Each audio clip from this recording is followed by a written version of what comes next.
Hello dear students. Today I am discussing with you on the history of Indian Constitution for 2 credit compulsory course for all the first year students semester first. I introduced previous video for you and I have given many things about our constitution and regarding your syllabus also. But today I am discussing with you on history of Indian Constitution for our students of FY, all FY students. Constitution is a set of fundamental principles or established precedents according to which a state of other organization is governed. It is generates just trust that is necessary for different kinds of people to live together. India has variety of people, variety of society, variety of culture. That's why we need of a constitution, because different kinds of people to live together, that is necessary trust, and it generates through it for the people, by the people.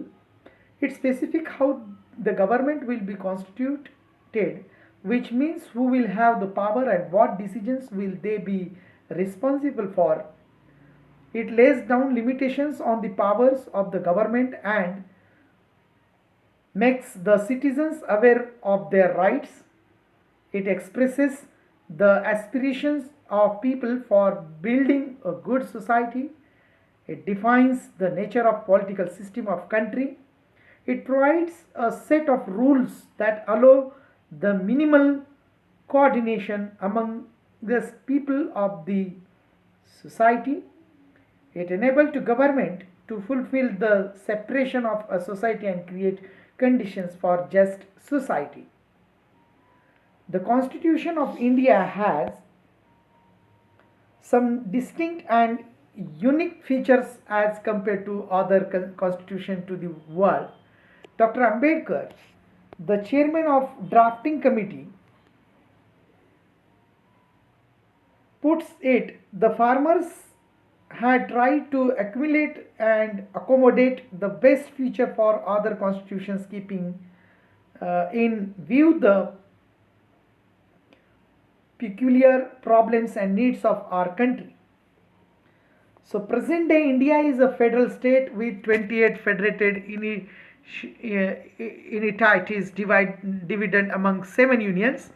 Its system of government is parliamentary and based on the Westminster model. India first came into contact with the West in the early and 18th century when it was annexed by the British East India Company. In the mid 19th century, it fell under British colonial rule. The colonial administration in British India, or British Raj, as it was also called, was headed by Viceroy, who also accumulated the title of Governor General until 1947, when a struggle for independence marked by a widespread non-violence resistance movement resulted in independence for the British colonial empire. Constitutional history and development, we will think about it.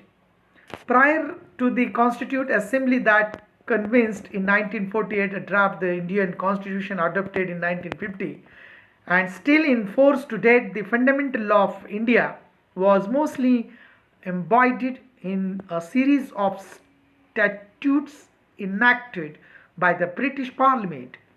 Key among them was the Government of India Acts 1919 and 1935.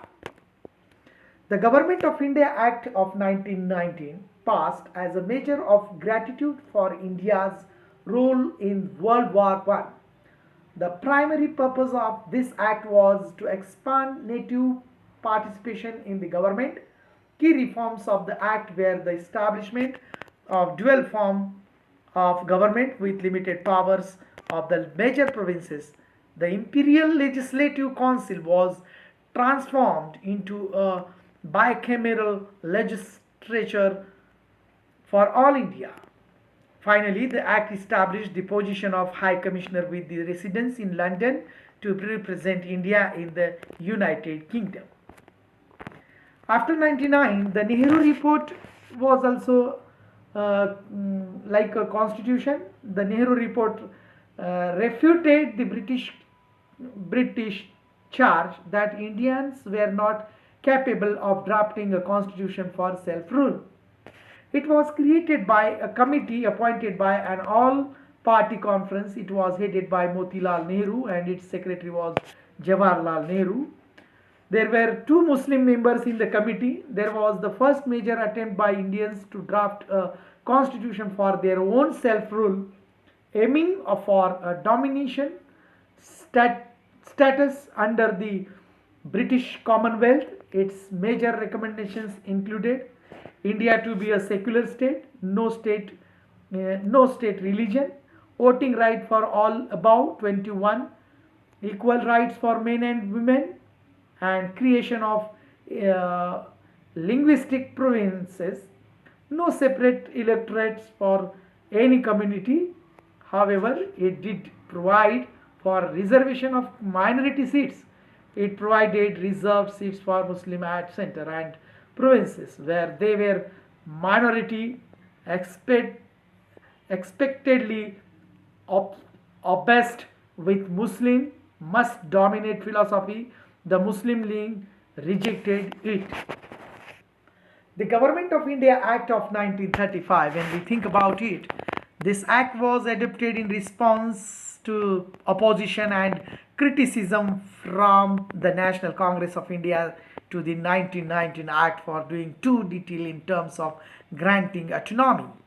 Its key provisions included abolition of the dual form of government or duchy and the granting of a larger degree of autonomy for the provinces. Establishment of Federation of India, which never came into force though, introduction of direct suffrage and extension of the franchise to 31 million people from the original 5 million. Membership of the provincial assemblies was altered so as to include more elected Indian representatives who were now able to form majorities and be appointed to form governments. The establishment of federal court also. The Constitution Assembly of 1948 and the Constitution of 1950. In 1946, the British decided to examine the possibility of granting independence to India. As a result, a British cabinet mission was dispatched to India to first hold discussion with the representative of British India and the Indian states in order to agree of the framework for writing a constitution, and second, set up a constitute body and an executive council. Following this mission and the ensuing negotiations, a constituent assembly was indirectly elected by the provincial legislatures, comprising 278 representatives and 15 women parties represented in the Constitutional Assembly, where the Congress Party, which had a majority, Muslim League, Scheduled Caste Federation, the Indian Communist Party and the Union Party. The Constituent Assembly met for the first time in December 1946, and by November 1949 the draft constitution was approved. The constitution went into effect in January 1950 and the Constituent Assembly was transformed into provisional. The constitution, which is still in force, had been amended over 90 times, making it one of the most frequently amended constitutions in the world. It is also known to be one of the longest and most detailed in the world, with 395 articles and 10 appendixes called scheduled, and extensively modeled on Western legal and constitutional practice. Its key features include the establishment of federal system with residual powers in central government, a list of fundamental rights, a Westminster style parliamentary system of government. Key timeless in the 1948 constitutional process. 1946, Britain decides on to grant independence to India and cabinet mission is dispatched to India to discuss modalities for transfer of power. 14 August 1947, proposal of creation of committees is tabled. 29 August 1947, drafting committee established. 6 December 1947, Constituent Assembly formally convenes for the first time following elections to start the process of writing a constitution. Again, one thing is here, when think about it, about constitution, we think it, basically, when we think about the characteristics of Indian constitution, the constitution has some distinct and unique features as compared to other constitutions to the world. Dr. Ambedkar, the chairman of drafting committee, puts it, the framers had tried to accumulate and accommodate the best feature of the other constitutions, keeping in view the peculiar problems and needs of our country. The main characteristics are longest written constitution, partially rigid and flexible, democratic republic, parliamentary system of government or federation, fundamental rights, directive principles of state policy, fundamental duties, secular states and independent judiciary, and single citizenship is there. When we think about the Constitution of India, Emperor Ashok Maurya was the first to introduce and establish the constitutional principles, engraved them in major rocks, pillar and minor rocks for the public to take reference, which is known as Edicts of Ashoka. The East India Company, which came to in India early 1600, established their total administrative control by gaining right to taxation in Bengal after the Battle of Plassey 1757, and thereafter took the total and unfilled control over India.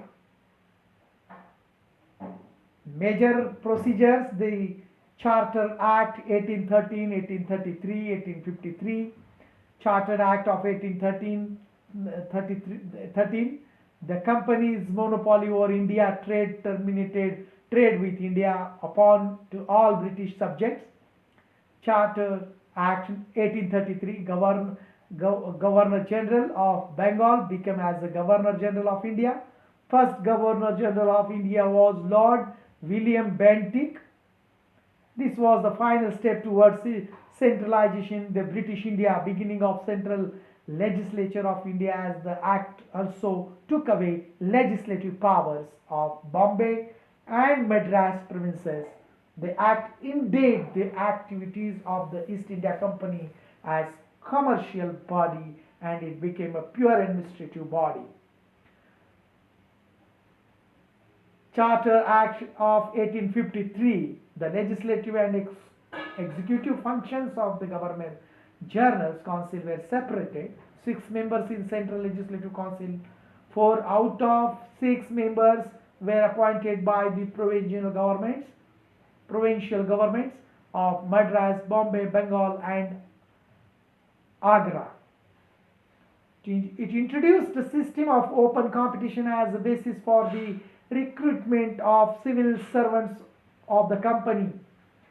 Indian Council Act 1892-99 introduced direct elections, nominations after 1892, and enlarged the size of the Legislative Council, enlarged the functions of the Legislative Council and gave them the power of discussion, the budget and addressing questions to the executive.